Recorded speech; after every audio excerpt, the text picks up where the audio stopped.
In today's world, it feels like nobody does anything with their lives anymore. But why? I'm a 17-year-old guy who for the last year has been focusing on becoming the best version of myself. But I have noticed that it is rare to find other people that want to improve themselves. Why people are lazy? Today's world is pretty easy. As time goes on, we have technology that develops that makes things easier for us and makes our world very convenient. When everything is so convenient in today's world, it makes people prone to being lazy. Over time, laziness has plagued our world and created a new normality. As we notice more people becoming more lazy, we also notice that people who decide to not be lazy get made fun of. Have you ever played a game or been playing games with your friends and you're like, okay, I'm gonna go train, I'm gonna go to the gym.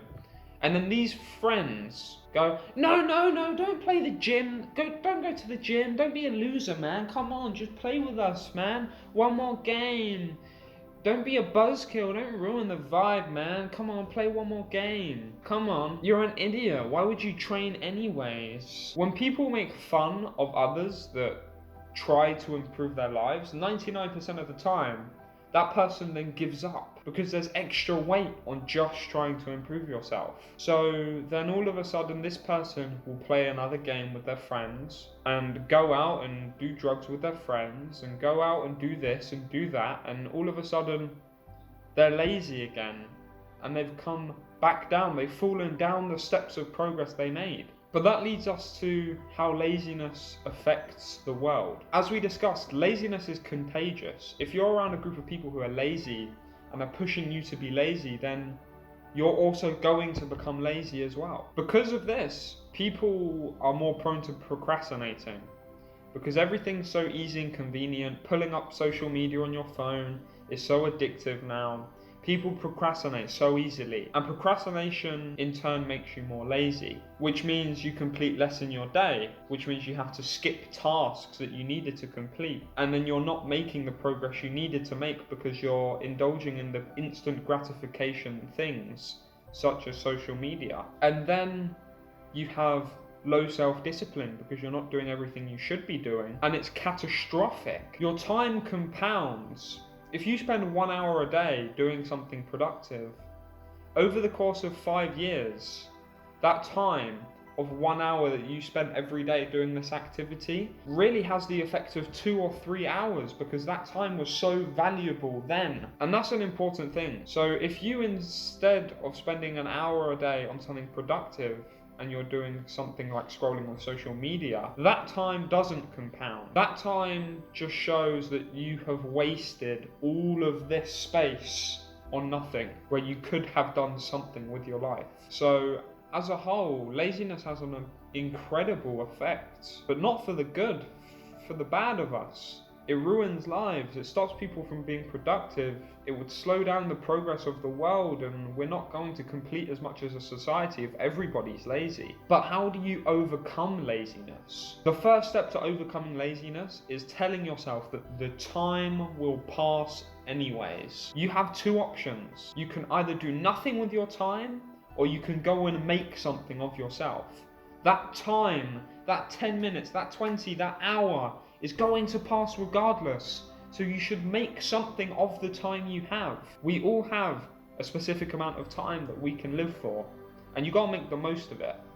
When you're laying there on your deathbed, do you think that when you think back to the hundreds of thousands of hours you have spent on your phone scrolling on social media will be the proudest moment of your life? You'll be thinking about it with regret. So understanding the time's going to pass anyways, why don't you fill your time up with things that you're going to be proud of?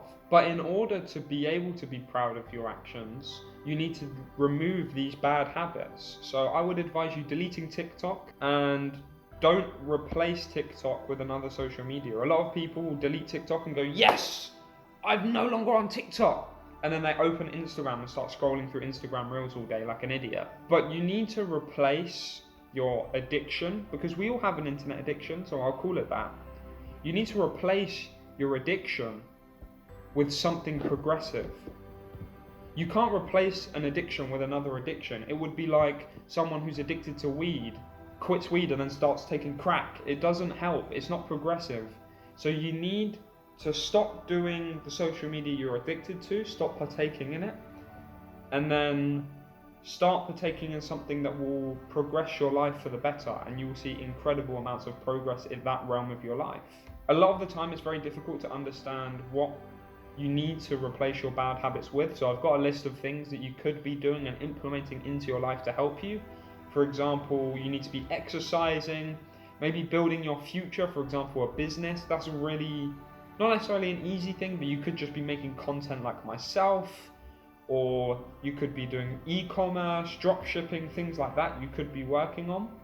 Reading, I think it's really important to read. There's so much knowledge you can get from the 50 years of somebody's life that you can buy for £7.50 in the bookshop. And I think that's a really important tool and a really powerful tool you can use. And making money now is another thing you can use your time on.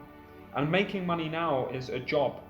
Find yourself a job that you can do maybe 2 times a week, and you do this job for a few hours every week, and you get a little bit of money coming in, so you've got a little bit of support to back up your hobbies and back up that thing you want to plan for your future, and buy the books you want to read to help you with learning how to start this business. And so the job and the taste of the matrix, we call it, can really be helpful and beneficial to you to getting a kickstart to everything else. If you follow these tips, I promise you that there will be an effect for the better on your life, and I'm sure that there will be a lot of good that comes out from following these things strictly. Watch this video right here if you want to learn about how to be more focused. Much love to you all.